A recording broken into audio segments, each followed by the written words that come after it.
3 मई world press freedom day, मतलब विश्व भर में प्रेस यानी मीडिया की आज़ादी सेलिब्रेट करने के लिए मनाया जाने वाला दिन। मीडिया मतलब संचार के वो साधन जो व्यापक रूप से लोगों तक पहुंचते हैं, उन्हें प्रभावित करते हैं, जैसे रेडियो, टेलीविज़न, समाचार पत्र, पत्रिकाएं और इंटरनेट वगैरह। और आज़ादी, इसके बीते सालों में यूं तो कई तरह के मतलब निकाले गए हैं, पर भारत जैसे लोकतंत्र में इसका मतलब साफ है और संविधान के अनुच्छेद 19 में इसका उतना ही साफ साफ जिक्र है। आज़ादी हर भारतीय नागरिक का अधिकार है और वो आज़ाद है बोलने के लिए, चुनाव करने के लिए। और ठीक वही आज़ादी मीडिया को भी है। लेकिन बीते कुछ सालों में बार बार ये सवाल उठता है, क्या मीडिया वाकई आज़ाद है, और अगर है तो वो किस तरह की आज़ादी है। मैं आज यहाँ किसी की व्यक्तिगत आलोचना करना नहीं चाहता, लेकिन तथ्यों को देश के सामने रखना जरूरी है। तो हम भी तथ्यों के जरिए ही बात करेंगे। बिल्कुल ताजा मामला पत्रकार संजय शर्मा के YouTube चैनल को बंद किए जाने का है। उससे पहले मार्च महीने में महिला दिवस के दिन कुछ महिला पत्रकारों को दिल्ली की भाजपा ने अपने मीडिया ग्रुप से बाहर कर दिया। इसके 4 दिन बाद 12 मार्च को एक और खबर आई। कई मीडिया समूहों को धमकियां मिली और उन्हें अंबानी के वंतारा प्रोजेक्ट से जुड़ी यह खबर हटानी पड़ी या कहिए बदलनी पड़ी। और जहां खबरें दबाई या बदली नहीं जा सकती, वहां पत्रकारों की हत्या कर दी जा रही है। पत्रकारों की सुरक्षा के लिए बनी समिति यानी CPJ के आंकड़े बताते हैं कि साल 2024 में दुनिया भर में कम से कम 103 पत्रकार मारे गए, 361 को जेल हुई और 67 अभी तक गायब हैं। भारत में भी पत्रकारों के लिए बीता साल कुछ ठीक नहीं गया, लेकिन इस साल की शुरुआत तो छत्तीसगढ़ के पत्रकार मुकेश चंद्राकर की हत्या की खबर से हुई और गुजरे 4 महीनों में कम से कम 4 पत्रकार अलग अलग मामलों में अपनी जान गंवा चुके हैं। करीब 2 दर्जन मामले ऐसे सामने आ चुके हैं जिनमें पत्रकारों पर या तो हमला किया गया या उसकी खबर के लिए उसे निशाना बनाया गया।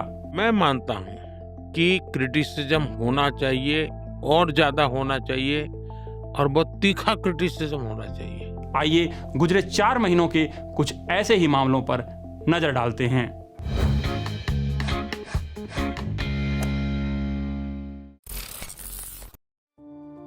दो जनवरी को छत्तीसगढ़ के स्वतंत्र पत्रकार मुकेश चंद्राकर की हत्या का खुलासा हुआ। एक सड़क ठेकेदार उसके खबर करने को लेकर नाराज था। 6 जनवरी को उत्तर प्रदेश के उन्नाव में यूट्यूबर पत्रकार शुभम शुक्ला संदिग्ध हालात में मृत पाए गए। परिवार ने भाजपा नेता के सहयोगियों पर हत्या का आरोप लगाया। 8 जनवरी को करंट लगने की घटना की रिपोर्टिंग के लिए पहुंचे OTV के पत्रकारों से बिजली विभाग के इंजीनियर ने मारपीट की। 10 जनवरी को पत्रकार गौरी लंकेश के हत्या आरोपियों को जमानत मिली। अब कुल 17 के 17 आरोपी जमानत पर बाहर आ चुके हैं। 21 जनवरी को हिट एंड रन मामले की रिपोर्टिंग के लिए पत्रकार अब्दुल मजन की गिरफ्तारी के लिए गुवाहाटी प्रेस क्लब ने निंदा की। 29 जनवरी को भागलपुर में JDU सांसद अजय मंडल ने मुख्यमंत्री नीतीश कुमार की प्रगति यात्रा की कवरेज के दौरान पत्रकारों के साथ मारपीट की, उनके फोन भी छीन लिए।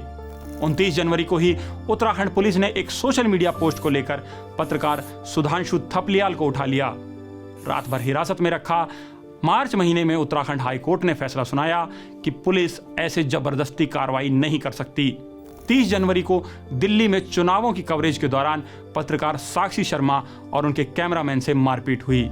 इसी दिन दिल्ली से दूर प्रयागराज में महाकुंभ पुलिस ने झगड़े का वीडियो बनाने पर पत्रकार की बेरहमी से पिटाई कर दी, थाने ले जाकर फर्जी केस में फंसाने की धमकी तक दी।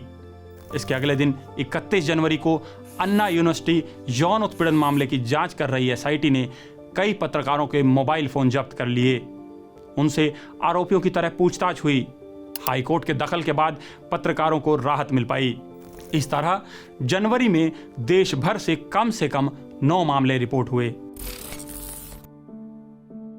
3 फरवरी को खबर आई कि पंजाब के कुछ पत्रकारों से दिल्ली पुलिस ने न सिर्फ बदतमीजी की बल्कि उन्हें कुछ देर के लिए अवैध रूप से हिरासत में भी ले लिया था। 11 फरवरी को वरिष्ठ पत्रकार यम बेम लाबा को उनके घर से बंदूक की नोक पर अगवा कर लिया गया। हालांकि उन्हें कुछ देर बाद छोड़ दिया गया। 19 फरवरी को तमिल मैगजीन विक्टन ने आरोप लगाया कि उनकी वेबसाइट को केंद्र सरकार ने ब्लॉक कर दिया है क्योंकि उन्होंने प्रधानमंत्री नरेंद्र मोदी और अमेरिकी राष्ट्रपति डोनाल्ड ट्रंप पर एक कार्टून प्रकाशित किया था। 21 फरवरी को उत्तर प्रदेश के हमीरपुर में पत्रकार और आरटीआई कार्यकर्ता को एक गांव के सरपंच और उसके गुर्गों ने अगवा किया, नंगा करके पीटा और प्राइवेट पार्ट में बोतल तक घुसाने की कोशिश हुई। 25 फरवरी को गुजरात के पत्रकार महेश लांगा को ईडी ने अपनी हिरासत में ले लिया। उन पर करीब करीब 7 मुकदमे चल रहे हैं। 27 फरवरी को आम आदमी पार्टी के नेता की शिकायत पर पंजाब पुलिस ने एक यूट्यूब चैनल के पत्रकार के खिलाफ एक मुकदमा दर्ज किया। इस तरह फरवरी में कम से कम 6 मामले रिपोर्ट हुए। 3 मार्च को इलाहाबाद हाई कोर्ट ने ऑल्ट न्यूज के सह संस्थापक मोहम्मद जुबैर के खिलाफ दर्ज एफआईआर पर फैसला सुरक्षित रख लिया। उन्हें गिरफ्तारी से सुरक्षा भी दी। 8 मार्च को उत्तर प्रदेश के सीतापुर में पत्रकार राघवेंद्र वाजपेयी की हत्या कर दी गई। 9 मार्च को मध्य प्रदेश के शिवपुरी में अवैध खनन का विरोध करने पर पत्रकार सुशील काले पर जानलेवा हमला हुआ। 2 आरोपियों को गिरफ्तार किया गया। अगले दिन 10 मार्च को मुंबई पुलिस ने यूट्यूबर जर्नलिस्ट तुषार खराट को भाजपा मंत्री जय कुमार गौरे के खिलाफ ऑनलाइन कैंपेन चलाने के आरोप में गिरफ्तार कर लिया। 12 मार्च को तेलंगाना सरकार और मुख्यमंत्री रेवंत रेड्डी के खिलाफ सोशल मीडिया पर ट्रोलिंग और अपमानजनक कंटेंट फैलाने के आरोप में हैदराबाद की साइबर क्राइम पुलिस ने 2 महिला पत्रकारों को गिरफ्तार कर लिया। सीएम रेवंत रेड्डी ने तो यहां तक धमकी दी कि वो ऐसे तथा कथित पत्रकारों को नंगा करके घुमाएंगे और ये भी तय करेंगे कि कौन असल पत्रकार है। सीएम रेड्डी ने कहा, ये मत सोचिए कि मैं चुप हूँ, मैं मुख्यमंत्री हूँ, मैं आपको नंगा कर दूंगा और आप पीटूंगा। ऐसे लाखों लोग हैं जो मेरे कहने पर आपको पीटने के लिए सड़कों पर उतर आएंगे। मैं अपने पद के कारण सहनशील बना हुआ हूँ, मैं जो भी करूंगा कानून के दायरे में रहकर करूंगा। 14 मार्च को होली के हुड़दंग में असामाजिक तत्वों ने एक पत्रकार विक्रांत कुमार पर हमला कर दिया। बाद में पुलिस ने इस मामले में 2 आरोपियों को गिरफ्तार किया।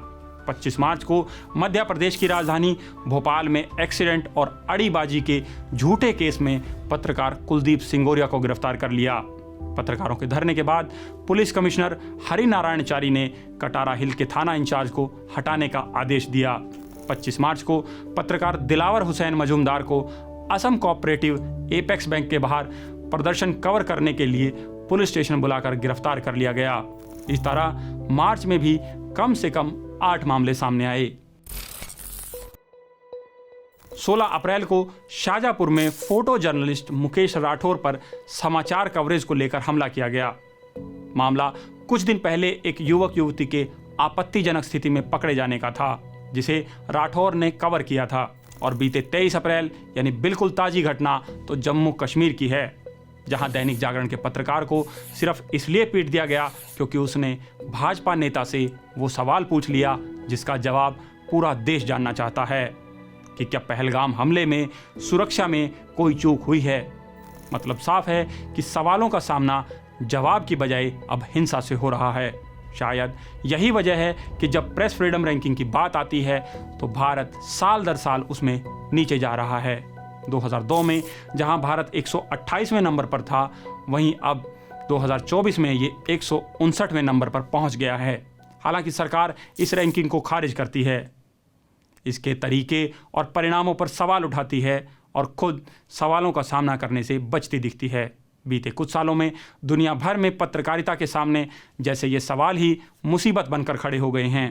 पत्रकार सवाल लिए घूम रहे हैं, नेता सवालों से भाग रहे हैं और जनता जवाब के इंतजार में भटक रही है। और जो नेता सवाल ले लेता है वो पत्रकारों को ही समझाने लगता है कि ये सवाल आपके नहीं हैं, आप तो कोई एजेंडा चला रहे हैं।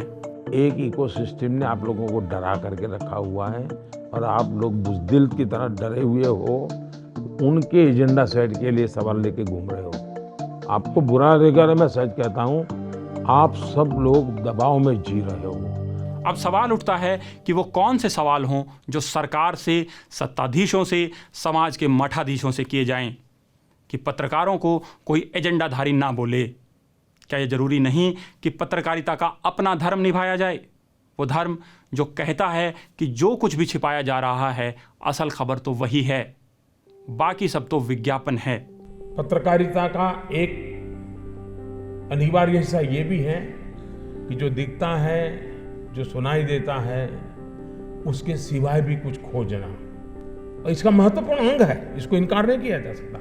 लेकिन कम से कम जो सुनाई दे, जो दिखाई दे, वो भी कुछ ढंग से दिखाई दे, सुनाई दे, और समय पर सुनाई दे, समय पर दिखाई दे। ये जिम्मेवारी प्रमुखतया सरकार में बैठे हुए लोगों की है। मोदी जी सही कह रहे हैं। समय से सच बताने के लिए जरूरी है कि सरकार और उसके नुमाइंदे लोगों तक जानकारी पहुंचने दें, क्योंकि जानकारी ही वो रस है जो लोकतंत्र की नसों में दौड़ेगा तो पारदर्शिता और जवाबदेही दोनों तय होंगी। ये अलग बात है कि बीते साल में जानकारी पर भी पहरे की तैयारी हो रही है। नए व्यक्तिगत जानकारी सुरक्षा कानून के जरिए पत्रकारों पर करोड़ों रुपए का जुर्माना ठोकने का प्रावधान लाए गए हैं। इससे किसको फायदा होगा, फिलहाल लोग समझने में जुटे हैं। इस कानून में यदि वो बिना आरटीआई के सोर्सेस से निकाल के छाप दे, बिना उससे पूछे, कानून साफ कहता है आपको उससे पूछना पड़ेगा, चाहे वो कितना भी भ्रष्ट हो, चाहे वो सरकारी अधिकारी, पूछना पड़ेगा, परमिशन देगा तो आप छाप सकते हो। मतलब पर्सनल डाटा प्रोटेक्ट करने की सारे पर्सनल है, नाम ही पर्सनल है, तो पब्लिक डेटा। वो मेरे पैसों से तनख्वाह मिल रही है, उसको काम कर रहा है, लेकिन वो माना गया है कि वो पर्सनल है क्योंकि उसका नाम है, उसका कंसेंट चाहिए, नाम चाहिए, उसका कंसेंट चाहिए। तो कौन सा भ्रष्ट व्यक्ति अपना कंसेंट देगा और कंसेंट देगा, हाँ मेरा नाम छापो, बिल्कुल बताओ मैंने ये किया। सही कहा है। पत्रकारिता अगर पक्ष जानने की बजाय सहमति का रास्ता अपनाएगी तो ये एक दिन सत्ता के कंट्रोल में भी होगी, और जिसके हाथ में इसका रिमोट होगा वो अपनी सुविधा से इसका उपयोग, दुरुपयोग जो मन आए वो करेगा। फिर इस बात से फर्क नहीं पड़ता कि सत्ता किस पार्टी की है। महात्मा गांधी कहते थे कि अनियंत्रित लेखनी ये बहुत बड़ा संकट पैदा कर सकती है। लेकिन महात्मा गांधी ये भी कहते थे कि बाहर का नियंत्रण तो तबाही पैदा कर देगा, और इसलिए बाहर के नियंत्रण की कल्पना वो समाज को आगे ले जाने वाली कल्पना हो ही नहीं सकती। असल बात यही है कि नियंत्रण पत्रकारिता को पतन के रास्ते पर ही लेकर जाएगा। तो पत्रकारिता को पतन से बचाइए और मीडिया की आज़ादी के इस दिन विज्ञापन से मुक्त मीडिया को सब्सक्राइब कीजिए। खबरों की आज़ादी बनाए रखिए। पत्रकारिता कैसी होनी चाहिए? मक्खी जैसी होनी चाहिए कि मधुमक्खी जैसी होनी चाहिए? तो मैंने कहा कि मक्खी जो होती है वो गंध पर बैठती है और गंध ही उठा करके फैलाती है। मधुमक्खी हैं जो फूल पर बैठती हैं और मधु लेकर के मधु प्रसारित करती हैं। लेकिन कोई गलत करे तो मधुमक्खी ऐसा डंक देती है कि 3 दिन तक आप अपना चेहरा किसी को दिखा नहीं सकते हो, मुंह छुपा करके रहना पड़ेगा। ये ताकत होनी चाहिए पत्रकारिता की। लेकिन कुछ लोगों को मक्खी वाला रास्ता अच्छा लगता है। मीडिया की आज़ादी के इस दिन पर हम आपके लिए एक खास ऑफर लाए हैं। अगर आप न्यूज़ लॉन्ड्री और द न्यूज़ मिनट का जॉइंट सब्सक्रिप्शन लेते हैं तो आपको एक साथ में एक और सब्सक्रिप्शन मुफ्त मिलेगा, यानी एक पर एक फ्री। तो देर किस बात की है, स्क्रीन पर दिए गए QR कोड को स्कैन करिए और ऑफर का लाभ लीजिए। पत्रकारिता का नासूर बन चुके विज्ञापन के मॉडल को खारिज करके खबरों की इस दुनिया को बदलिए ताकि पत्रकारिता आपके लिए जवाबदेह बने। newslaundry.com/subscription पर क्लिक कीजिए और अपने मन मुताबिक पेमेंट का विकल्प चुनिए, क्योंकि हमारे सब्सक्राइबर्स का नारा है, मेरे खर्च पर आजाद हैं खबरें।